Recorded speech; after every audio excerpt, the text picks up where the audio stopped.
Greetings and welcome back to our series of 1,000 Evidences for the Church of Jesus Christ of Latter-day Saints. In this one, number 168, we will discuss why the Church attaches so much importance on genealogical research. Enemies of the LDS Church criticize it for encouraging and emphasizing genealogical research. They quote 1 Timothy chapter 4, chapter 1 verse 4 and chapter 3 verse 9 to try to show that the Bible opposes genealogy and condemns it. However, the Bible lists many genealogies in the Old and New Testaments.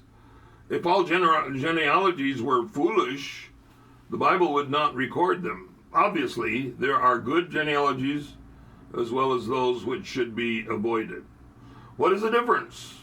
In Paul's epistles to both Timothy and Titus, he cautions against the types of foolish genealogies which stir up questions and strife. Of course, any and all such genealogies that are questionable should be avoided.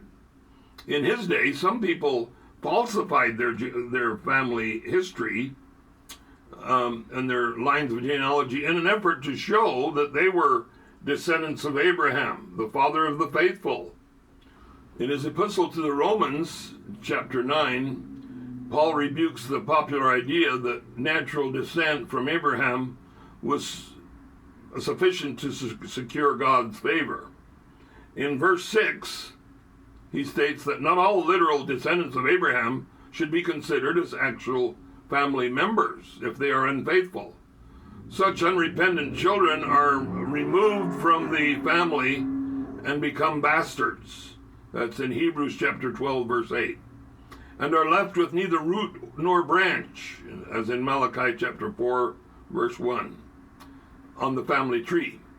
Conversely, many of those who are not direct descendants of Abraham may be adopted into his lineage and be counted for the seed.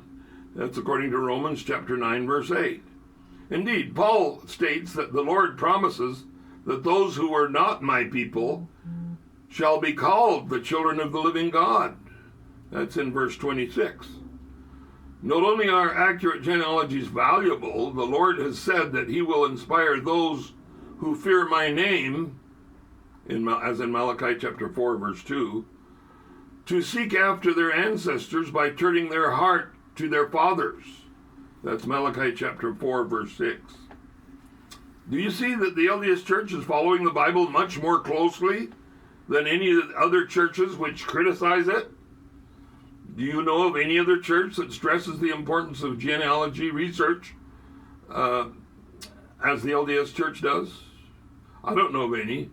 So this is a very powerful evidence that the LDS Church is true and is providing the ordinance of salvation for all of God's children, including those who have died without a chance to accept Jesus Christ and his saving ordinances.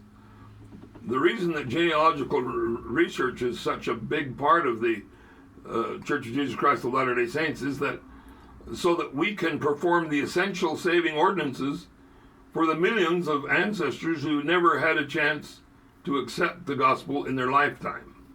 This is fair. This is consistent. We perform such saving ordinances in our temples which dot the earth.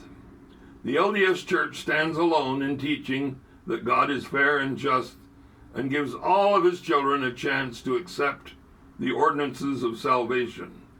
Wonderful, isn't it?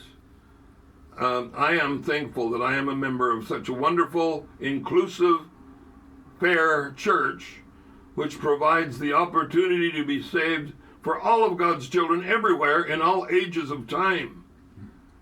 Thanks for your open-mindedness in watching. We have much more to come. Don't miss any of our upcoming episodes. And remember, call, don't fall. Call on the God who is fair and just and consistent and who has eternal love for all of his children, both living and dead. Don't fall for the narrow-minded busybodies who rummage through the shadows of the past in their desperate search to try to find questionable issues to whine about.